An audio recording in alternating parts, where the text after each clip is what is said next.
அறநிலைத்துறை மாதிரியா ஒரு புழுகுனித்துறை வேற கிடையாது. அறநிலைத்துறையில் ஒரு கோவிலில் இருக்கிற அர்ச்சகர்கள், பரம்பரை தர்மகர்த்தாக்களை, அவர் யார், சேகர் பாபுவா அல்லவுலியா பாபுவா, அவரோட எடுபிடிகள் அவங்க நேரடியாக ஃபோன் பண்ணி, நான் நீங்கள் ராம் ஜென்மபூமி இதும்பொழுது இங்கே பிரசாதம் கொடுக்கப்படாது, பூஜை பண்ணக்கூடாது. ஆக இந்த அரசாங்கமே ஹிந்து மத விரோதம், பிஜேபி விரோதம். என்னன்னு சொன்னால் சுப்ரீம் கோர்ட்டில் போலீஸுக்கு என்ன தலையெழுத்து? இந்த அரசாங்கம் இந்து விரோத அரசாங்கம்னு நிரூபிக்க சில பேர் நினைக்கிறாங்கன்னு உங்களுக்கு என்ன அறிப்புன்னு கேட்குறேன். ஆகவே தமிழ்நாடு போலீஸ் அதனுடைய பிஜேபி விரோத ஹிந்து விரோத நடவடிக்கையை நிறுத்தணும். நிறுத்த வைப்போம். அதாவது பாரதிய ஜனதா கட்சினா அவங்க அமைதி விரும்புகிறவங்க, என்ன வேணா பண்ணலாம். காவல்துறை இது ஆளுங்கட்சியின் திமுகவின் ஏவல் துறையாக செயல்படுறதுக்கு இதெல்லாம் உதாரணம். தீதி என்ன சொல்லியிருக்காங்க நேற்று, காங்கிரஸ் கட்சியால் 40 தொகுதியில் கூட வெற்றி பெற முடியாது. நான் சொல்லலை, புள்ளி வச்ச கூட்டணியில் முக்கிய புள்ளி சொல்லியிருக்கிறது. அதனால் அப்படி இருக்கிறது அப்படின்னா அந்த சீட்டெல்லாம் யார் ஜெயிப்பாங்க? அவங்க இந்தி கூட்டணி ஜெயிக்காது. அப்போ யார் ஜெயிப்பாங்க? Take it from me, BJP 400+. அதனால் அதில் சந்தேகமே இல்லை. காவல்துறையினுடைய முதுகெலும்பற்ற கையாளாகத்தனத்துக்கு எடுத்துக்காட்டு பிஎஃப்ஐங்கிற அமைப்பு பயங்கரவாத செயல்களுக்காக அகில இந்திய அளவில் தடை செய்யப்பட்ட அமைப்பு. அந்த பிஎஃப்ஐ தடையை எதிர்த்து மனித சங்கிலி போராட்டம் நாம் தமிழர் கட்சியும் விடுதலை சிறுத்தைகளும் நடத்தினாங்க. போலீஸ் என்ன பண்ணிச்சு? யாரை கைது பண்ணீங்க? திருமாவளவனை கைது பண்ணீங்களா? இல்லை சீமானை கைது பண்ணீங்களா? அந்த மனித சங்கிலி நடத்தின யாரையாவது ஒருத்தராவது கைது பண்ணிச்சா காவல்துறை? முதுகெலும்பு இல்லையா உங்களுக்கு? அதாவது பாரதிய ஜனதா கட்சினா அவங்க அமைதி விரும்புகிறவங்க, என்ன வேணா பண்ணலாம். காவல்துறை இது ஆளுங்கட்சியின் திமுகவின் ஏவல் துறையாக செயல்படுறதுக்கு இதெல்லாம் உதாரணம். அது மட்டும் இல்லை, எனக்கு ரொம்ப வினோதமான ஒரு இது, கோர்ட்டில் ஒரு ஸ்டாண்ட் எடுக்கிறாங்க. 22ஆம் தேதி காவல்துறையில் என்ன சொல்கிறாங்க, நாங்கள் யாருக்கும் தடை விதிக்கவே இல்லை. தே Khan on record in court. எங்கள்கிட்ட 250 எல்லா டீட்டெயில்ஸும் அவங்களே கொடுக்குறாங்க. 252 பேர் அனுமதி கேட்டதில் நாங்கள் 248 பேருக்கு தான் கொடுக்கலன்னு. என்னது அப்படின்னா என்ன அர்த்தம்? தடை இல்லைன்னு அர்த்தமா? தடை செய்கிறாங்கன்னு அர்த்தமா? 4 பேருக்கு தான் கொடுத்துருக்கு. ஆக வாய்மொழியாக எல்லா இடத்துலையும் அறநிலைத்துறை மாதிரியா ஒரு புழுகுனித்துறை வேறு கிடையாது.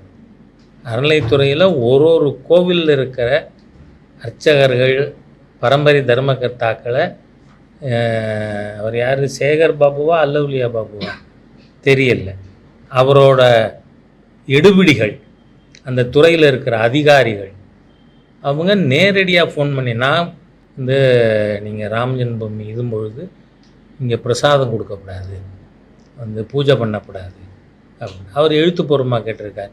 இல்லை போனன்னா எங்கள் வாட்ஸ்அப்பில் இருக்குது பார்த்துக்குங்க. ஆக இந்த அரசாங்கமே ஹிந்து மத விரோதம், பிஜேபி விரோதம் அந்த மாதிரியாக செயல்படக்கூடிய, என்னன்னு சொன்னால் சுப்ரீம் கோர்ட்டில் போலீஸுக்கு என்ன தலையெழுத்து? இந்த அரசாங்கம் இந்து விரோத அரசாங்கம்னு நிரூபிக்க சில பேர் நினைக்கிறாங்கன்னு உங்களுக்கு என்ன அறிப்புன்னு கேட்குறேன். ஏன் நீங்கள் ஏன் பேசுகிறீங்க? அரசியல் ரீதியாக இந்த அரசாங்கம் இந்து விரோதி தான். ஏன்னா அது என்ன, இப்போ புதுசாக ஒரு பஸ் ஸ்டாண்டு திறந்துருக்காங்களே, கிடாம்பாக்கமா, கிடாம்பாக்கம், அங்கே 30 வருஷம் இருந்த கோவிலை இடித்தாங்களா இல்லையா? அதுக்கு காக்கி சட்டை போட்ட ஆட்கள் பாதுகாப்புக்கு போனாங்களா இல்லையா? அப்படின்னா தமிழ்நாடு போலீஸ் ஆன்டி இந்துன்னு தானே அர்த்தம். ஏன்னா ஐ எம் அ லாயர், பக்கத்திலே லாயரும் உட்காந்துருக்கார். 30 வருஷமாக இருந்த கோவில் அது. அரசு நிலத்தில் 20 வருஷத்துக்கு மேலே அன்இன்டரப்டட் பொசஷன் ஒருத்தட்ட இருந்தால் அட்வர்சரி பொசஷன்னு பேர். அவருக்கு ஆட்டோமேட்டிக்காக அவரோட சொத்தாக மாறிடுது அது. அப்புறம் தான் போலீஸ் போய் எப்படி இடிக்கிறதுக்கு நீங்கள் இது கொடுக்குறீங்க பாதுகாப்பு? ஆகவே தமிழ்நாடு போலீஸ் அதனுடைய பிஜேபி விரோத ஹிந்து விரோத நடவடிக்கையை நிறுத்தணும். நிறுத்த வைப்போம். இன்னைக்கு நாம் தமிழர் கட்சிக்கு எதிராக என்ஐஏ நடவடிக்கை எடுத்திருக்கு. ஆனால் யார் எடுத்திருக்கணும்? சட்டம் ஒழுங்கு காவல்துறை என்ன பண்ணுறீங்க? ஏன் நடவடிக்கை எடுக்கலை, இதுக்கு ஏன் என்னையே வரணும் அப்படின்னா நீங்கள் வந்து கடமை தவறி இருக்கீங்க. உங்கள் கடமையை நீங்கள் செய்யலை, என்ன வர வேண்டியதாக இருக்குது. ஆகவே தேச விரோதிகளுக்கு எதிராக கண்ணை மூடிக்கொண்டு செயல்படுகின்ற காவல்துறையை கண்டித்து, அவர்களுடைய அரசியல் பாரபட்ச நடவடிக்கையை கண்டித்து பாரதிய ஜனதா கட்சி போராட வேண்டியது இருக்கும் அப்படிங்கிறத நான் தெரிவிச்சுக்கிறேன். நானாக சொல்கிறதுக்கு இது இருக்குது, நீங்கள் எதுவும் கேட்குறேன்னா கேட்கலாம். வாழ்த்துக்கள். 18 வயசு நிரம்பிய யாரும் அரசியல் கட்சி ஆரம்பிக்கலாம், அரசியலுக்கு வரலாம், நான் அரசியல் மூலமாக மக்கள் பணியாற்றுறேன் அப்படின்னு அவர் விரும்பினா வரவேற்கிறோம்.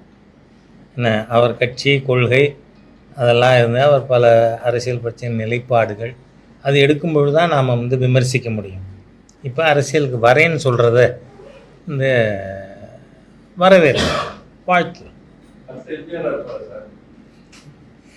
பாருங்க, அனாவசியமாக இந்த நடிகர் வந்தார் எம்ஜிஆர் ஆனாரா, அந்த நடிகர் வந்தார் எம்ஜிஆர் ஆனான்னெல்லாம் நான் ஏதாவது சொல்லி அதுக்கப்புறம் அது ரொம்ப வைரலாக போச்சு அப்படின்லாம் வேண்டாம். அதனால் அரசியலுக்கு வரேன்னு சொல்லியிருக்கேன். Is untested. என்ன, அது எப்போ டெஸ்ட் ஆகும், அவர் கண்டெஸ்ட் பண்ணும்போது தான் டெஸ்ட் ஆகும். அதனால் அப்போ பார்த்துப்போம். நான் அதனால தான் சொன்னேன், அரசியல் நிலைப்பாடுகள் குறித்து அவர் ஒரு கருத்து சொல்லும்போது தான் நாம் அது சரியாக தவறாக சொல்ல முடியும். அதுவரை நம்ம வாழ்த்துக்களோடு நிறுத்திக்கணும். இந்திய மக்களுக்கு வந்து பாஜக ஆதரவு புரிஞ்சுட்டு இருக்கு, அதனால் 3ஆம் முறை ஆட்சி அமைப்பான ஒரு சந்தேகமாக இருக்குன்னு சொல்லி காரணம் உங்களுக்கே ஒரு சந்தேகமாக இருக்கு சார். நேத்திக்கு இந்த புள்ளி வச்ச கூட்டணியில் ஒரு அங்கம் தானே மம்தா பானர்ஜி. ஏன்னா அது கூட்டணி புள்ளி வச்ச கூட்டணி தானே, I.N.D. அப்படி தானே இருக்குது. அதனால் அந்த புள்ளி வச்ச கூட்டணியில் மம்தா பானர்ஜி ஒரு முக்கியமான அங்கம். தீதி என்ன சொல்லியிருக்காங்க நேற்று, காங்கிரஸ் கட்சியால் 40 தொகுதியில் கூட வெற்றி பெற முடியாது. நான் சொல்லலை, புள்ளி வச்ச கூட்டணியில் முக்கிய புள்ளி சொல்லியிருக்கிறது. அதனால் அப்படி இருக்கிறது அப்படின்னா அந்த சீட்டெல்லாம் யார் ஜெயிப்பாங்க? அவங்க இந்தி கூட்டணி ஜெயிக்காது. அப்போ யார் ஜெயிப்பாங்க? Take it from me, BJP 400+. அதனால் அதில் சந்தேகமே இல்லை. சார், மோடி தொடர்ச்சியாக திருச்சி வந்துருக்காரு சார். திருச்சி 2 தடவை வந்துட்டாரு. திருச்சி 2 தடவை வந்திருக்காரு. அவரோட வருகை வந்து, அதாவது மோடிஜி நீங்கள் பார்த்தீங்கன்னா இந்த நான் எலெக்ஷன் பீரியடு, தேர்தல் நடக்காத காலகட்டத்தில் வந்து தென் மாவட்டங்கள்லேயும் கிழக்கு மாவட்டங்கள்லேயும் அதிகமாக கவனம் செலுத்தியிருக்காங்க. காரணம் இந்த ரெண்டும் தான் போன தேர்தலில் நமக்கு தேவையான அளவு பாராளுமன்ற தொகுதிகள் தராத மாநிலங்கள். ஆகவே இந்த முறை பாரதிய ஜனதா கட்சி தென் மாநிலங்களிலிருந்தும் கிழக்கு மாநிலங்களிலிருந்தும், அதாவது பெங்கால், ஒரிசா போன்ற மாநிலங்களிலிருந்து மக்கள் ஆதரவை திரட்டுறதுன்னு ஒரு நோக்கத்தோட பல்வேறு நிகழ்ச்சிகள் வந்திருக்கார். திருச்சிக்கு 2 தடவை வந்தது. ஒரு தரம் கவர்மெண்ட் ப்ராஜெக்ட் இன்னாகுரேஷனுக்கு, இன்னொரு தரம் 100% அவருடைய ஆன்மீக பயணம். அதனால் அது 2க்கு வந்ததுனால திருச்சி உங்களுக்கு 2வது முறை வந்ததுங்கிறது தெரியுது.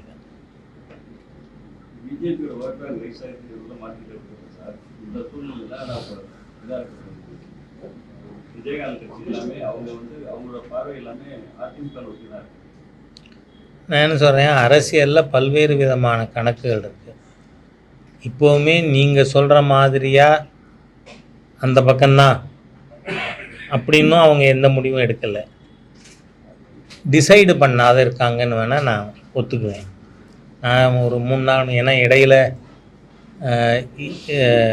பைபாஸ் சர்ஜரினால் நான் வந்து அவர் விஜயகாந்த் அவர்கள் காலமானப்போ போக முடியலை. ஸோ 4 நாள் முன்னாடி அதுக்காக மாத்திரமே நான் போயிட்டு வந்தேன். அதனால் அவங்க இன்னும் முடிவு பண்ணி அதிமுக பக்கம் போயிருக்காங்க அப்படின்னும் உறுதியான தகவல் எதுவும் வரல. ஸோ பார்ப்போம், நம்ம கடைசி ரேஸில் யார் ஜெயிக்கிறாங்கன்னு பார்த்துக்கலாம். அது முதல்ல கேட்டாங்க. இல்லை, அது ஏற்கனவே அவர் ஒரு நண்பர் கேட்டார், நீங்கள் கொஞ்சம் தாமதமாக வந்ததுனால.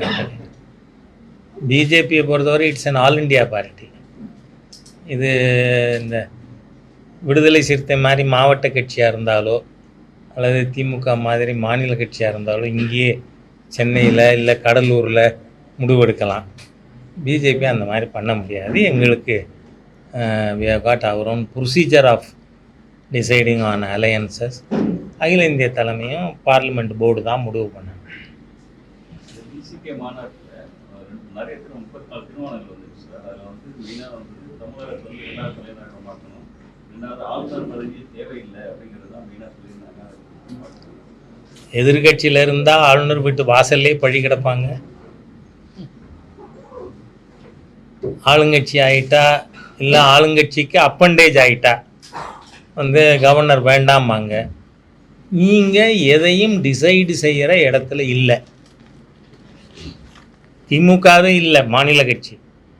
இது விடுதலை சிறுத்தைங்கிறது 1-2 மாவட்டங்களில் மட்டும் இருக்கிற ஒரு கட்சி. இவங்க பேசி என்ன பிரயோஜனம்? They can have high tax, they cannot decide. Constitutionally governor போஸ்ட்டுங்கிறது இருக்கும். நீங்களே யூபிஏ ஆட்சியில் இருந்தப்போயும் நீங்கள் ஒன்றும் பண்ணலை. காரணம், பண்ண முடியாது. அதனால் சும்மா ஏதோ பேசி இங்கேருந்து நான் திரு ஜோ பிடனுக்கு எச்சரிக்கை விடுக்கிறேன்னு சொன்னால் அது எவ்வளவு பொருத்தமாக இருக்குமோ அது மாதிரி தான். ஸோ அது மாதிரியா பொலிட்டிக்கல் ரெக்டாரிக், அவ்வளோதான். அதுக்கு மேலே அதுக்கு இம்பார்ட்டன்ஸ் கொடுக்க தேவையில்லை. தமிழகத்தில் அதிகமாக சட்டமன்ற தேர்வு நிறைய இடத்துல வந்து கஞ்சா அதிகமாக போகுது. ரொம்ப கரெக்ட் உங்கள் கேள்வி. இது பற்றி நான் ஏற்கனவே பேசியிருக்கேன். பேராவூர்னியில் 800 கிலோ கஞ்சா, கிட்டத்தட்ட 1 டன்னு. திண்டுக்கல்லில் 450 கிலோ. இதெல்லாம் மாத்திரம் இல்லை, இந்த போதைப் பொருட்கள் ரொம்ப அதிகமாக தமிழகத்தில் சமீப காலங்களில் புழங்குறதுக்கு பிரதான காரணம் மீண்டும் ஒரு சில சக்திகள் வந்து இதை ஆதாரமாக கொண்டு ஆயுத கடத்தலிருந்து மண்ணுக்கு வெளியில், நம்ம நாட்டுக்கு வெளியில் பயங்கரவாத அமைப்புகளை கட்டமைக்க விரும்புகிறார்கள் அப்படின்னு ஏற்கனவே ஒரு செய்தி வந்திருக்கு. இதில் ஒரு இன்டெலிஜென்ஸ் ஆஃபீஸரோட பேர் குறிப்பிட்டு டெல்லியிலேருந்து எங்கிட்ட சில பேர் அதை பற்றி தகவல் கேட்டாங்க. அதனால் அந்த மாதிரியான மோசமான அதிகாரிகளும் இருக்காங்க. இந்த போதைப்பொருள் பிடிபடுறதுங்கிறது ரொம்ப ஸ்மால் பர்சன்டேஜ் தான், டிப் ஆஃப் தி ஐஸ்பர்க். அதுக்கு மெயின் ரீசனே வந்து தேச விரோத நடவடிக்கைகள் இங்கு கட்டமைக்கப்படுகிறது. இன்றைக்கி நாம் தமிழரில் கைது நடந்திருக்கிறது கூட அது சம்மந்தப்பட்டது தான். அதாவது போதைப்பொருள் சம்மந்தப்பட்டது இல்லை, தப்பாக புரிஞ்சுன்ற போகிறீங்க. மண்ணுக்கு வெளியே இருக்கின்ற சில சக்திகளை பலப்படுத்துவதற்கான முயற்சி.